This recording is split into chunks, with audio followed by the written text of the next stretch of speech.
Good evening, ladies and gentlemen. We are calling this session Reshaping Destinies, Preparing for a Glorious Tomorrow. A lot of people say your destiny is in your hand, but increasingly it looks tough. It depends on a lot of factors that you cannot control, like which side of the bed did Donald Trump get up from, how fast is climate change coming for us, how soon are the wars in Europe and West Asia ending. So there's a fair bit of uncertainty, and the question is, how will India navigate this? To get some answers, we have with us a very special guest, Union Commerce Minister, Shri Piyush Goyal ji. Piyush ji, good evening. Welcome to Rising Bharat. It's Wednesday. Trump tariffs have kicked in. Markets are volatile. Recession fears loom. What is India's strategy, sir? Thank you, Palki. I think we've all seen the way Prime Minister Modi has deftly managed the entire situation. He was very cognizant of the impending possibilities. He was first off the block in building back his old friendship and relationship with President Trump.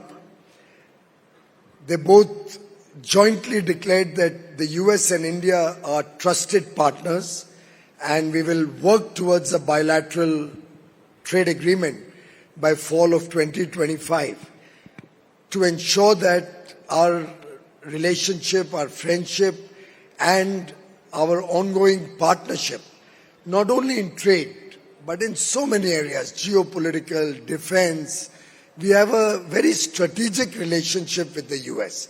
And I think it's only got reinforced since President Trump has come in. I think our strategy is very clear. We are engaged with the US. Incidentally, we are right up front in the queue because we started early. Prime Minister Modi had the foresight to recognize the crisis, and as is his wont, we have seen it in history over the last 11 years, every crisis has been converted into an opportunity for India. We hope this one is true. And you've been at the forefront of the conversations, and you've engaged with the Americans and your counterparts in Washington, D.C.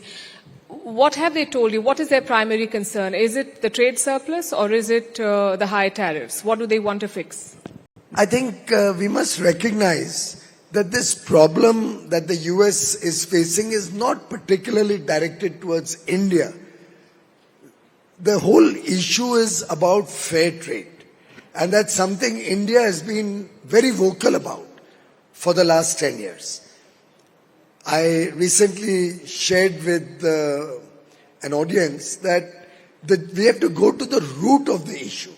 The genesis of this problem emanates from the entry of China into the WTO about 30 years ago, when they approached the WTO and then they were admitted as a full-time member with all the privileges of most favored nation status, which means, in common words, that we cannot have differential tariffs for different nations.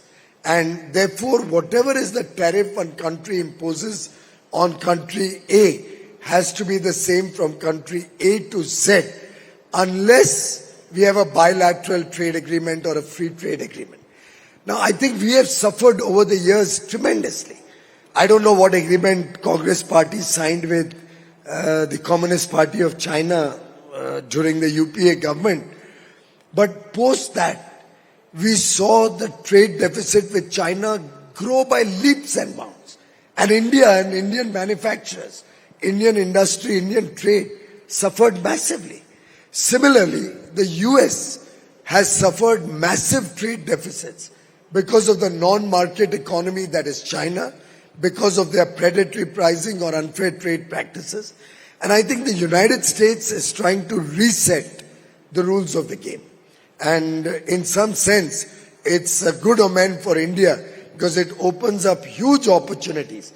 I've just come in, Palki, to your program straight from an interaction with all the sectoral export promotion councils. And I must tell you, save and except one or two, everybody is very excited. They see good potential going forward. They are supporting our engagement with the US, and together they and us will convert this into a great business opportunity. Right, fair point. And I did see that comment about China's unfair economic rise earlier. And by that logic, Trump is taking the fight to China. But in the last decade then, our trade deficit with China has crossed $100 billion. So what are we doing to fix the imbalance? Incidentally, the exponential growth that happened in the UPA time was about 25x. So a small trade deficit from $1 billion, $1.5 billion increased to almost $35 odd billion. Now once you have weakened Indian industry, once you have killed, for example, our KSM and the important ingredients that go into making our pharma industry the pharmacy of the world, we become dependent on China for these materials, for many items. And then it takes a long time to get all of that back reshored into India. We have been working through projects like the Product Linked Incentive Scheme, where 1,97,000 crores has been given to different sectors. Our Semicon project, where the semiconductor industry and its ecosystem is getting 75,000 crores. We have recently announced that we'll come out with a scheme for the toys and the footwear sector.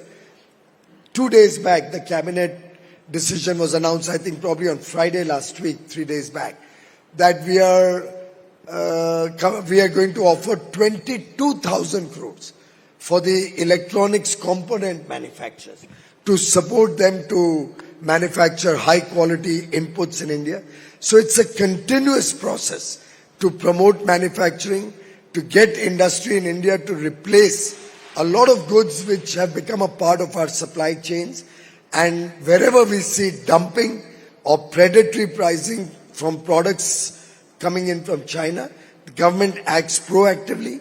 We have the Director General of Trade Remedies acting on any request that sector's industry puts up to us.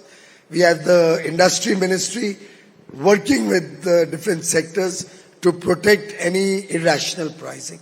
So it's an ongoing effort, and our growth of the deficit during our 10 years compared to the 25x plus that grew in the 10 years of UPA is possibly only 3x or so. Right. I'll come to the China point in a bit, and I know there's a political reset as well. But coming back to the Trump tariffs, I'm sure you had some calculation before the tariffs were announced. Was 26% closer to your best case scenario or worst case scenario? I think the tariffs have been determined based on a formula, which is the trade deficit that the US has with a particular country divided by the total imports into the US from that country. What do you make of that formula, though? You're a chartered accountant yourself. I would not like to comment on a formula that's used by the United States. Basis that formula, they've come up with different tariffs for different countries. We believe that India was not one of those countries which really needed to have tariffs on them, because we were already in engagement for a bilateral trade deal. But I think the US has not differentiated. For every country, they've come out with a number. But we are in constant engagement, and I think we'll be working with them to take off these additional tariffs in the days to come. And India has a better deal than some of our other players in the region. And we are much faster off the block compared to the others.